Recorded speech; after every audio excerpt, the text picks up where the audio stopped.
Okay, Screencast 4, the decision process part 3. Maybe the most important screencast in this unit because what you're going to see in this screencast is almost always, not always, but almost always part of at least one free response problem on the AP exam, so it's a pretty big deal. Now, it's going to be pretty technical and very graphical. That said, I really like this stuff. Does that mean I'm a loser? Well, quite possibly. But I am married, so it doesn't matter anymore. So anyway, let's get started. Up to this point, we've been looking at the decision process for a firm, and we've dealt with the first three questions. Should I produce? What price should I charge? What quantity should I produce? Now we're going to pull it all together, and in doing so, answer this last question. Will I make a profit or loss, and how much? So let's start off simply. Let's say you're an apple farmer, to go with the example we've been working with, and you've just made this 1 bushel of apples. If you knew what price you were charging for the apples, $131, and you knew the average total cost of producing that bushel, now remember what average total cost is. It's the cost per unit of producing, with all of your costs factored in, your normal profits, your opportunity costs, all that stuff.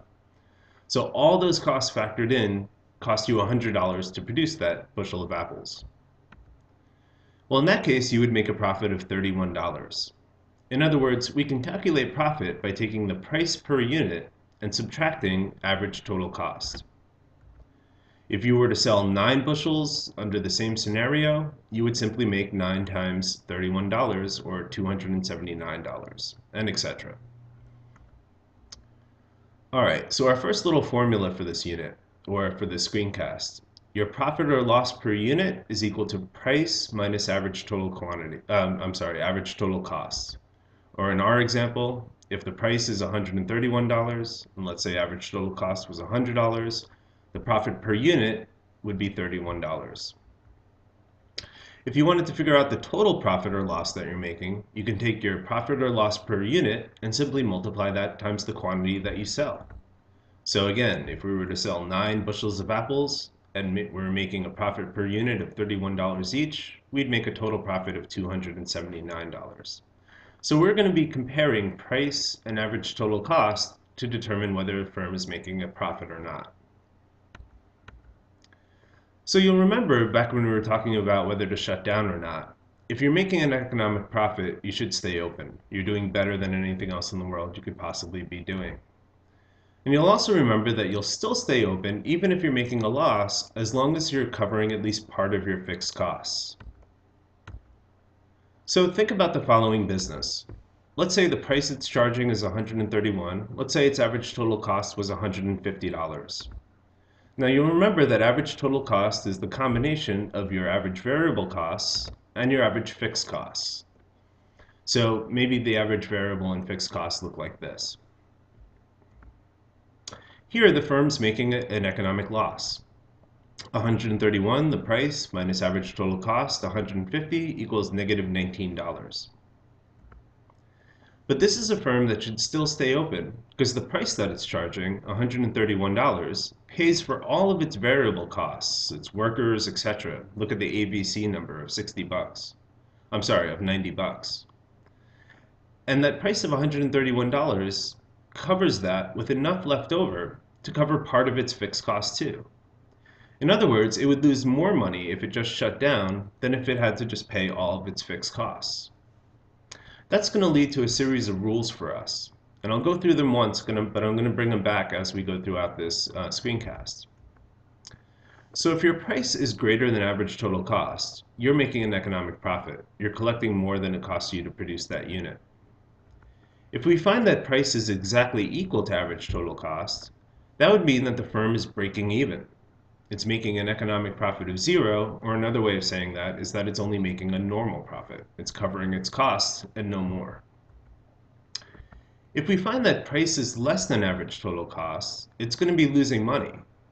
But if it's greater than average variable cost, like we saw in that last example, it should still stay open because it's covering at least part of its fixed costs. If we find that price is exactly equal to its average variable costs, in other words, it's charging a price high enough to cover all of its variable costs, but none of its fixed costs, This would be a firm that's losing money and would be just on the line in between shutting down and not. In fact, we'd say it'd be indifferent between the two. It wouldn't make much difference whether it's shut down or not, because either way it's got to pay for all of its fixed costs. It's only covering its variable costs. And then finally, if we find that price is less than ABC, that it can't even cover its variable costs, that's going to be a firm that we're going to say should shut down. All right, well, how do we know where price is in relation to average total cost and average variable cost? We obviously have to know that to use those rules.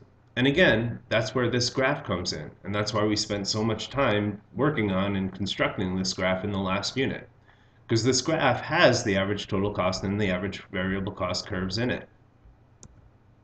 So we're going to throw that graph back into the mix. Again, we're going to go back to our side-by-side graphs, industry on the left, one individual apple farmer on the right. We've already started constructing the graph by labeling that horizontal line, right? Price and average revenue, demand and marginal revenue. Going to blow that up again, but again, don't forget that there's this other industry graph hanging out there to the left, and that's where that horizontal line is coming from. All right, well, here's our graph. And in the last screencast, we added marginal cost in to find the profit maximizing quantity. Now what we're going to do is add those two other important curves in, average variable cost and average total cost. Now the average total cost curve is always above the average variable cost curve because it's the total costs and includes those variable costs plus the fixed costs. And notice one other side note thing. The way I drew the curves, the marginal cost curve is going through the very bottom of both the ABC and the ATC curve because of the whole magnet effect thing. Alright, so here's a step-by-step guide to how to analyze perfect competition graphs, and this is really the heart of the screencast. I'm going to simply project it for now, because I want you to have it as part of your notes, but I'm going to go through each of these steps individually to see exactly what you do with these graphs. And if you follow these steps, you can never get a question wrong if you do it correctly. Alright, step 1 says use the profit maximizing rule, that MR is equal to MC rule I talked about in the last screencast, to find the profit maximizing quantity. Or in the graph, what you're looking for again is that intersection between the marginal revenue and the marginal cost curve. And I'm going to suggest that you make a big dot there when you get a graph like this. So that would happen right there, right, where the marginal revenue curve, which is here, is intersecting the marginal cost curve. Second step, once you draw that little dot, you've found the profit maximizing intersection. What I want you to do is draw a straight line up and down from that dot. And we're going to call that a reference line, because that's going to be where the profit maximizing quantity is, and what we care about is what the other curves are at that quantity. So the reference line might look something like this. If you follow that reference line down to the horizontal axis, you will find the profit maximizing quantity. And you'll remember from last time that was happening at 9 units. All right, so we have P star. We took that from the industry graph. That's this price at $131. We have Q star. We know what quantity this firm should produce. Now we're going to move on to trying to tell whether it's making a profit or a loss or whether it should shut down. Step 3. Find where your vertical line crosses the average total cost and the average variable cost curves. That's the average total cost and the average variable cost at the profit maximizing quantity. And I'm going to suggest you make 2 more dots where that occurs. In this graph, it would happen right there. That's average total cost at a quantity of 9. Excuse me, and right there. That's average variable cost at a quantity of 9. Step 4. Compare the price, which again is the same thing as marginal revenue in perfect competition, at the profit maximizing quantity to both average total cost and average variable cost at that quantity. In other words, graphically, we're comparing that price, right, that blue dot, to both average total cost at that quantity and average variable cost at that quantity. Now at this point, we're going to go back to those profit and loss rules that I showed you before. These profit and loss rules. And again, just putting it up once again, not going to go through it again, but remember what the rules are. Now in this graph, you'll notice that at Q star, the price that they're charging is greater than both average total cost and average variable cost. This blue dot is higher up than either of the two yellow dots. This is a firm that's making an economic profit. If price is greater than average total cost, you know that you're making an economic profit. And here, price is greater than average total cost. Well, how much profit? Go back to the formulas for calculating profit. Economic profit per unit is price minus average total cost. Graphically, that would look like this. Here's the price, let's say $131. Let's say that average total cost at this quantity is $100. Well, price minus average total cost is equal to profit per unit, in this case $31. Graphically, what you're looking for is the vertical distance between the blue dot that we put at the intersection of MR and MC and the yellow dot that we put on the average total cost curve. This vertical distance right here is $31. That's the profit per unit. If you multiply the profit per unit of $31 times the quantity of units we're selling, which is 9, you get the total profit of $279. And graphically, that's going to look like a rectangle. Here's the profit per unit, this vertical distance of $31. Multiply that by 9 units, and you have a happy rectangle. This is a rectangle of profit. Good enough? All right. Excuse me. So that was what a happy firm might look like, a firm that's making an economic profit. If we move these cost curves around, or if the curves shift a little bit, the situation might turn out differently. Here's what a sad firm might look like. Going through the rules, step one was going to where MR is equal to MC, which is right there, and putting a dot there. Step 2 was drawing that vertical reference line from that dot straight up and straight down, and where it hits the horizontal axis, again, that tells us our profit maximizing quantity. Step 3 was to follow that line and to put dots where that reference line intersects both average total cost and average variable cost. Step 4 and 5.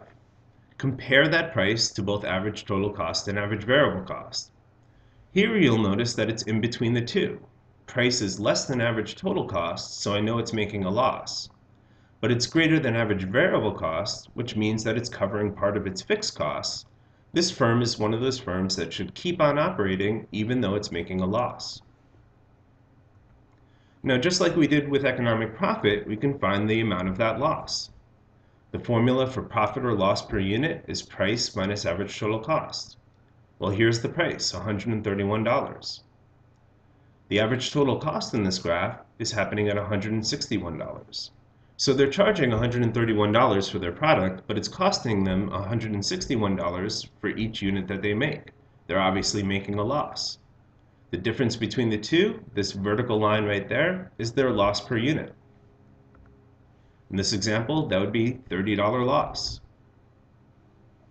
To figure out their entire loss, we again multiply their loss per unit, which is here, $31, times the quantity that they're selling, which is 9. Negative 30 times 9 is negative $270. Here we have a sad rectangle, a rectangle of loss. Still, again, this firm should stay in business. This price is covering its variable costs and part of its fixed costs, so it makes sense to stay around, but this is going to be a sad firm. Alright, finally, here's what a suicidally sad firm would look like, a firm that would actually choose to shut down. Again, just going through the same steps. Step 1, put a dot where MR is equal to MC, the profit maximizing rule. Step 2, draw your reference line. Where it hits the quantity axis, there's our profit maximizing quantity. Step 3, draw little dots where your reference line crosses the average variable cost curve and the average total cost curve. Steps 4 and 5, compare the price to both of those dots. In this example, the price of $131 is less than the average variable costs. In other words, you're not even paying for your workers, let alone your fixed costs in this example. Alright, this would be a firm that would actually just shut down. It would make more sense to shut down. It would lose less money that way. There's no rectangles here because when you're producing a quantity of 0, which is what this firm would actually do, right? That's what shutting down would mean. No little happiness or sadness rectangle. This is a firm that's just going to go away. All right, so a little summary. Let's say we have a marginal cost curve, an average variable cost curve, and an average total cost curve. If our price, which again is coming from the industry, somewhere on the left there's a supply and demand graph that's crossing at this price.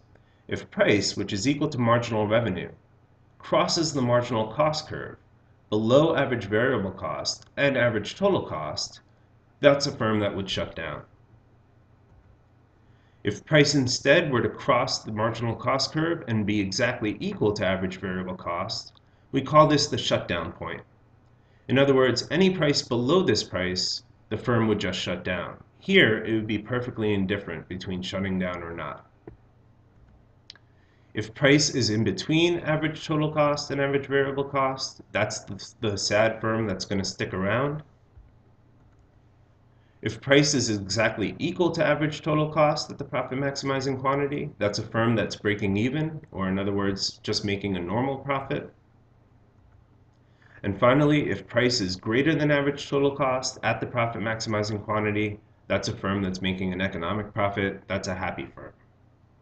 All right, so a little summary there. Now, one last little point, kind of a side note, but might be of interest. Think about what I just showed you. What I did was draw prices at different possible prices. And what we saw is different possible quantities that this firm's going to produce. Again, let me go back through it. At this price, it shuts down. At this price, it might produce this quantity. Different price, this quantity. A higher price, a higher quantity.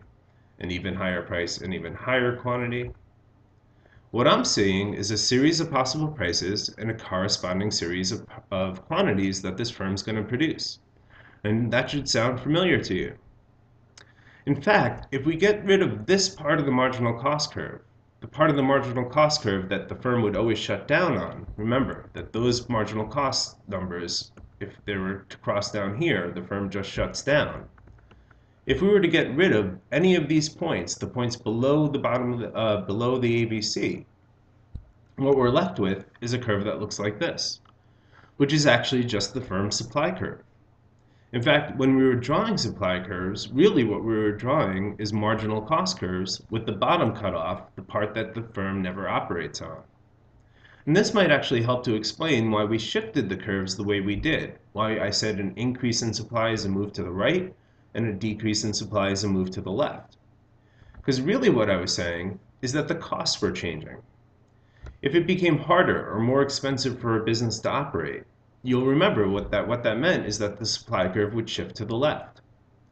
Well, now it might make a little bit more sense. If your costs go up, and the cost is the same thing as your supply curve, then what we're doing is shifting those costs up, or shifting the supply curve to the left. Higher costs move this marginal cost curve higher, which is the same thing as the supply curve.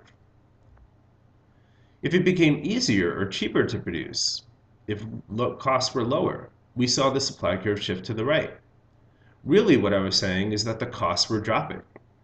Marginal costs were dropping for some reason, and as a result of that, they were producing more, shifting the supply curve to the right. All right, now I'm not expecting that you guys are going to get all of that the first time through. This is one of those rare screencasts that I'm going to suggest rewatching until the point of mastery. Because the process that we just went through, again, is often a big part of the AP exam, and it's going to be applicable to the next number of units. So if you had trouble with it, even after rewatching, definitely come in, because I'm sure I can get you to understand with enough effort. All right, that's it.